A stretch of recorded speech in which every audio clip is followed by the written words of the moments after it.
زیب نے ہما کی جینز بھی کھول کر اتار دی اور صوفے سے نیچے ہی اس کی ٹانگوں کے بیچ آ گئی۔ ہما کی ٹانگوں کو زیب کے اس بات پر ہما شرما گئی۔ دونوں نے مل کر ڈاکٹر زمان سے خوب مزے کیے۔ زمان اب ان دونوں سے الگ ہو چکا تھا اور الگ بیٹھ کے شراب پیتا ہوا دونوں خوبصورت لڑکیوں کو ایک دوسرے کے جسم سے کھیلتے ہوئے دیکھ رہا تھا۔ ہما کے بازو سے پکڑ کر صوفے پر اٹھایا اور خود صوفے پر لیٹ گیا۔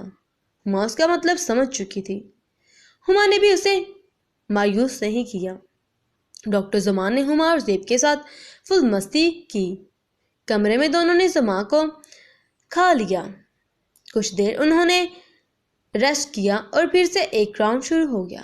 زمان نے تسلی کے ساتھ دونوں کو جی بھر کر مستی کی اور تینوں بیڈ پر لیٹ گئے اور زمان کے ہاتھ سے کھیلتی رہی، اس کو چوم رہی تھی اور کبھی کبھی منہ میں لے کر چوم رہی تھی، اور ہما ان کے قریب ہی لیٹی ہوئی تھی۔ اتنے میں اس کا موبائل بج اٹھا۔ اس نے دیکھا تو انور کی کال تھی۔ ایک لمحے کے لیے وہ گھبرائی اور پھر ان دونوں کو چپ رہنے کا اشارہ کر کے وہ بیڈ سے اتری اور تھوڑا دور پڑے ہوئے صوفے پر بیٹھ کر فون سننے لگی۔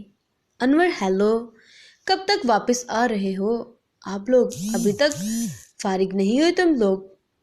ہما مسکرائی، یار میں تو فری ہی ہوں، مگر یہ زیب کا ہی دل نہیں بھر رہا ابھی تک۔ ہما اس ڈبل مطلب والی بات سن کر وہ دونوں بھی ہنسنے لگے۔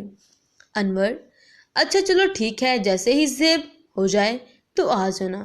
ہما، ہاں ہاں آپ فکر نہیں کرو، ہم جلدی ہی واپس آ رہے ہیں۔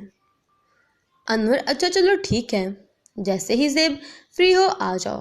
ہما، ہاں ہاں آپ فکر نہیں کرو۔ فون بند کیا تو دیکھا کہ اب 2 میسج بھی آئے ہوئے تھے۔ ہما ان کو دیکھنے لگی۔ اب میسج نے اسے چونکا دیا۔ وہ رشید کا میسج تھا۔ ہما نے اسے کھولا تو لکھا تھا، میڈم جی خوب مزے ہو رہے ہیں نا ڈاکٹر زمان صاحب کے گھر پر۔ یہ میسج پڑھ کر ہما تو جیسے اچھل ہی پڑی، فوراً ادھر ادھر دیکھنے لگی، مگر وہاں کوئی ہوتا تو نظر آتا نہ۔ ہما گھبرا گئی۔ اس نے اب زیب کو بھی جلدی سے چلنے کو بولا۔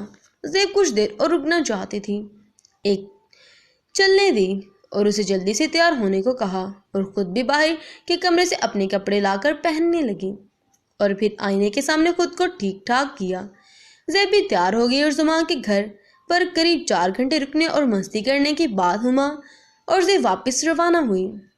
ہما راستے میں بھی وہ ادھر ادھر دیکھتی آ رہی تھی کہ کہیں رشید تو اس کا پیچھا نہیں کر رہا۔ زیب نے پوچھا بھی کہ وہ گھبرائی کیوں ہے، مگر ہما نے اسے ٹال دیا کہ ایسی کوئی بات نہیں ہے۔ ہما نے زیب کو اس کے ہوٹل چھوڑا اور خود اپنے گھر کی طرف چل پڑی۔ گھر سے کچھ فاصلے پر رک کر ہما نے کچھ سوچ کر رشید کا نمبر ملایا۔ کال جاتی رہی مگر اس نے کال ریسیو نہیں کی۔ ایسے ہی ہما نے 5 بار رشید کو کال کی مگر اس نے کال نہیں ریسیو کی۔ ہما کی گھبراہٹ اور پریشانی بڑھ رہی تھی۔ اسے سمجھ نہیں آ رہی تھی کہ آخر رشید اس کی کال اٹینڈ کیوں نہیں کر رہا، آخر وہ چاہتا کیا ہے۔ آخر ہما نے گاڑی آگے بڑھائی اور گھر پہنچ گئی اور اوپر اپنے فلیٹ پر پہنچی تو اس کے فلیٹ کا دروازہ کھلا ہوا تھا۔ وہ تھوڑا حیران ہوئی، پھر اندر داخل ہوئی تو اندر کا منظر دیکھ کر اس کے پیروں کے نیچے سے زمین نکل گئی۔ وہ جہاں کھڑی تھی وہیں کھڑی رہ گئی۔ اس کا رنگ پیلا پڑ گیا، آنکھیں پھٹی کی پھٹی رہ گئی اور ہاتھ میں پکڑا ہوا اس کا پرس نیچے فرش پر گر گیا۔ اس کی جان ہی جیسے اس کے جسم سے نکل گئی ہو۔ پارٹ 15 دیکھنے کے لیے میرے چینل پر بنے رہیں اور باقی ویڈیوز کو دیکھنے کے لیے ڈسکرپشن میں لنک موجود ہے، چینل پر جائیں اور اس کو وزٹ کریں۔ ڈاکٹر ہما کی سٹوری امید کرتی ہوں آپ کو بہت ہی زیادہ پسند آ رہی ہوگی۔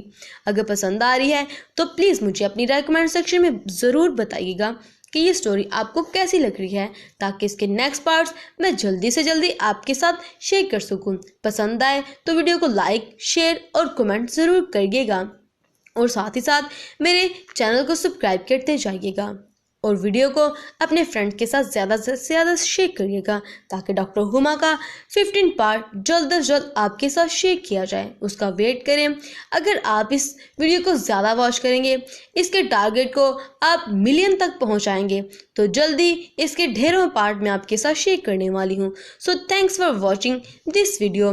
پسند آئے تو لائک پھر سے کر دیجیے گا۔ اپنا خیال رکھیے گا۔ اللہ حافظ۔